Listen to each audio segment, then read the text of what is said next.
Alright, we're going to use this challenge task here, this map, to review some of the concepts that we have learned for using the pen tool, and also some strategies for creating different vector art. When to use line, when to use shape, when to take line and turn line into shape.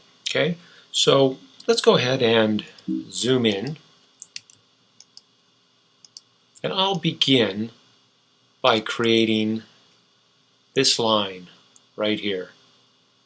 And what you want to do when you create lines is try to use, or excuse me, when you create lines with curves, use as few points as possible.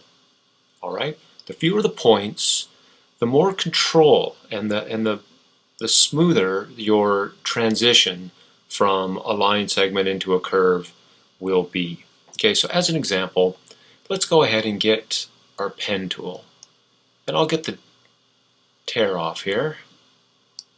So we have our pen tool group. I'll just keep it right here. Have the pen tool selected. And right now, let's set our stroke just to 1 point. And I'll use a uniform line. Alright. And the brush definition, not worried about this right now. We'll just keep it at 3-point round. Alright. Okay, so what I want to do is start away. Now, my tool is interacting with some other shapes here, so before I get going, let's go down to our layers, and I'll go ahead and lock my template, and I will lock the image of the map in the background. And I'll make sure that I am selecting the student work layer. This way, all of my sublayers will go directly on the work layer, the student work layer. And you'll see there's not a triangle here right now, so there are no sublayers. So let's go ahead and go back. And I'm going to start off the edge up here.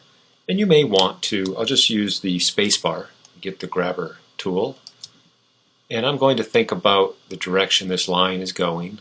I'll probably just start right about here and click an anchor point.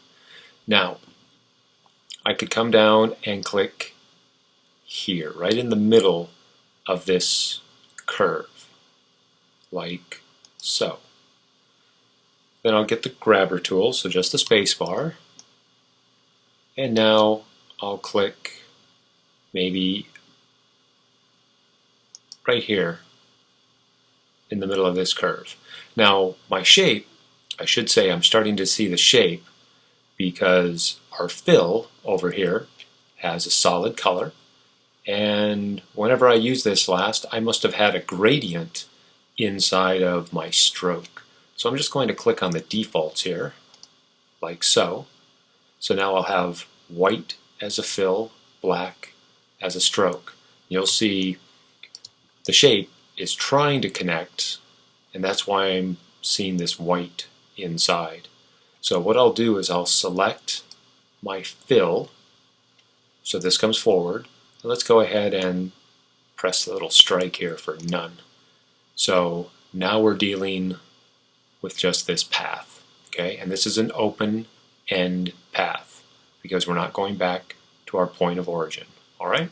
So let's get our grabber tool, and now with the pen tool, I need to come down to my next point.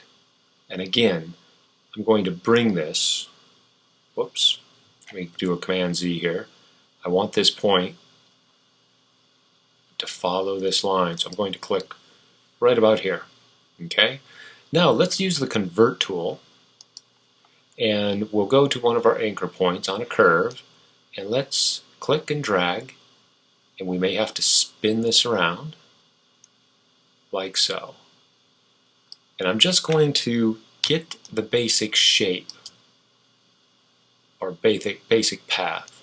So let's click on this point with the convert tool, and I'll drag out my anchor points. Now, I'm following the blue line, and I'm having that blue line go over the path in the background. I'm using that as a guide. And I'm just going to sort of get this into shape. It doesn't have to be perfect at first. You just get the basic geometry going. Now I'm going to go over and get the sub-select tool, the white arrow. Excuse me, the direct select tool.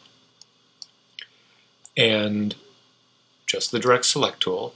Now we can click on our handles for our different points. Okay? And I can change curves and also the length, so the bias and the tension. So let's go ahead and make a few adjustments to our handles. I'll go down to this handle and begin to pull this one up. I might need to come back and pull this handle down a little bit. I'll just keep doing this. I might even have to go to my anchor and maybe move this one around just a little bit. And you can use the arrow keys on your keyboard to nudge these. Okay? Now, if I want this to curve a little bit more, let's go get our our convert tool, and I'll click right on this point and I'll drag out a path. I don't need one on this side, so I'll use the convert tool here and just click right on that point. Go back and get the direct select tool, and now I can have a little bit more control over this point.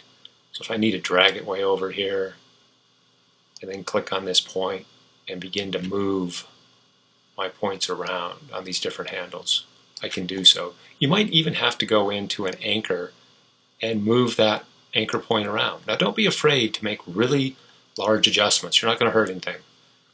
I'll go back and get this point, click, and I'll drag this into place. So I need to fix right up here a little bit more. So let's just take our point and move our point up a little bit, and then use our handle to adjust that curvature. Okay, so I'm getting pretty close. That's going to be good enough for what we need to do. Now I'll do the same down here. Okay, maybe I need to move this one around a little bit. I'll try right about there.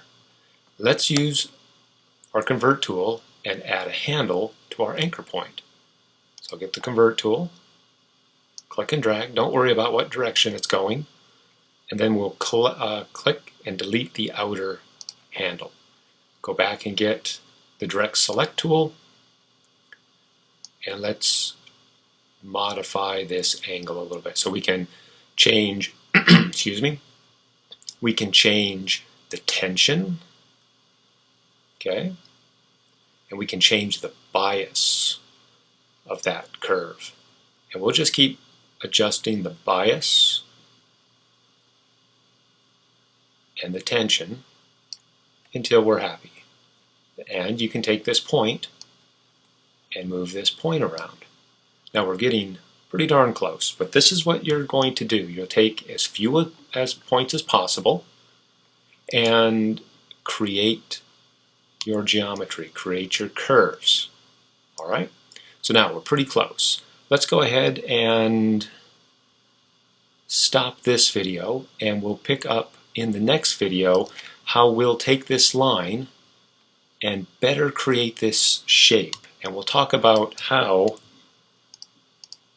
we can correctly get this result up at the top, and this result being this nice cropped off part of the line. All right, so we'll pick that up in the next video.